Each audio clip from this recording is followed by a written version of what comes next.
Hello everyone, আসসালামু আলাইকুম। Welcome to my channel our daily diary 24।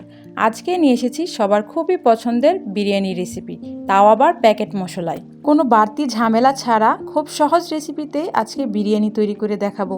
আমার রেসিপি ফলো করে যে কেউ খুব সহজেই পারফেক্ট ঝরঝরে বিরিয়ানি তৈরি করে নিতে পারবেন। এখানে 1 কেজি গরুর মাংস নিয়েছি, সাথে দিচ্ছি হাফ কাপ টক দই।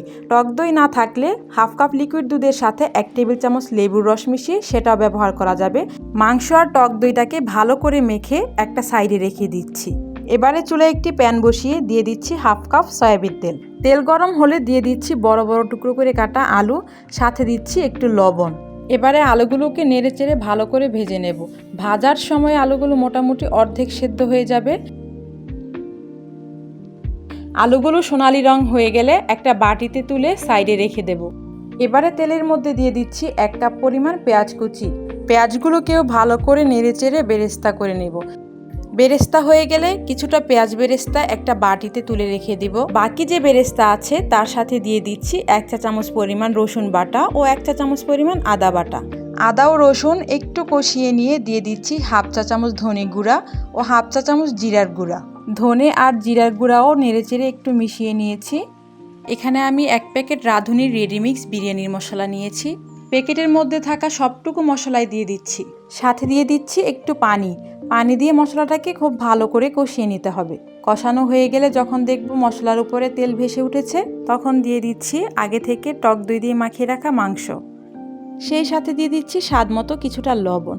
এবারে মাংসটাকে মশলার সাথে খুব ভালো করে নেড়েচেড়ে মিশিয়ে 8 থেকে 10 মিনিটের জন্য একটা ঢাকনা দিয়ে ঢেকে দিচ্ছি। এবারে ঢাকনা খুলে মাংসটাকে একটু নেড়ে চেড়ে দিব। মাংস থেকে বেশ অনেকটাই পানি বের হয়েছে। এবারে মাংসটাকে ঢেকে পানি না শুকানো পর্যন্ত রান্না করে নিতে হবে। প্রায় 20 মিনিট পর মাংসটা খুব ভালো করে কষানো হয়ে গিয়েছে, সেই সাথে 80%-এর মতো সেদ্ধও হয়ে গিয়েছে। মাংসটাকে সম্পূর্ণভাবে সেদ্ধ করার জন্য এখানে দিয়ে দিচ্ছি 1 কাপ লিকুইড দুধ।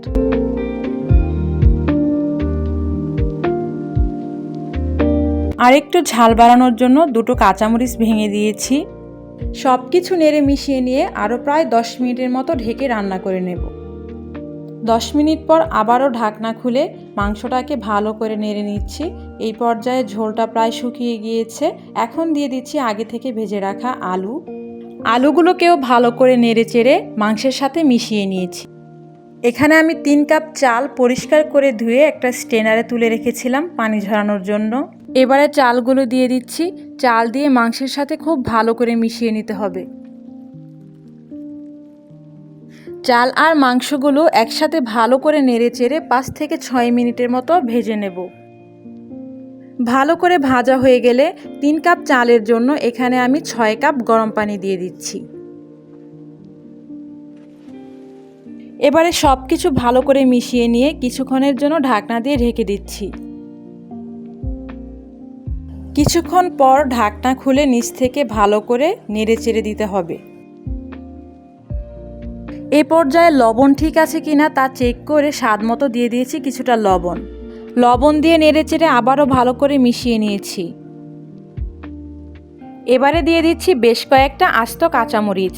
এই কাঁচামরিচগুলো ঝালের জন্য নয়, শুধুমাত্র সুন্দর ফ্লেভারের জন্য দিয়েছি। বিরিয়ানির পানি প্রায় সমান হয়ে গিয়েছে। এবারে চুলা বন্ধ করে ঢাকনা দিয়ে ঢেকে 10 মিনিটের জন্য দমে রেখে দেব। ঢাকনার মধ্যে যদি কোনো ছিদ্র থাকে তাহলে সেটাও বন্ধ করে দিতে হবে। 10 মিনিট পরে ঢাকনা খুলে নিচ থেকে ভালো করে উল্টে পাল্টে দিতে হবে।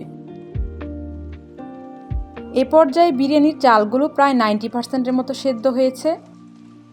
বিরিয়ানিটাকে 100% সেদ্ধ করার জন্য আবারও ঢাকনা দিয়ে ঢেকে আরও 10 থেকে 15 মিনিটের জন্য দমে রাখতে হবে।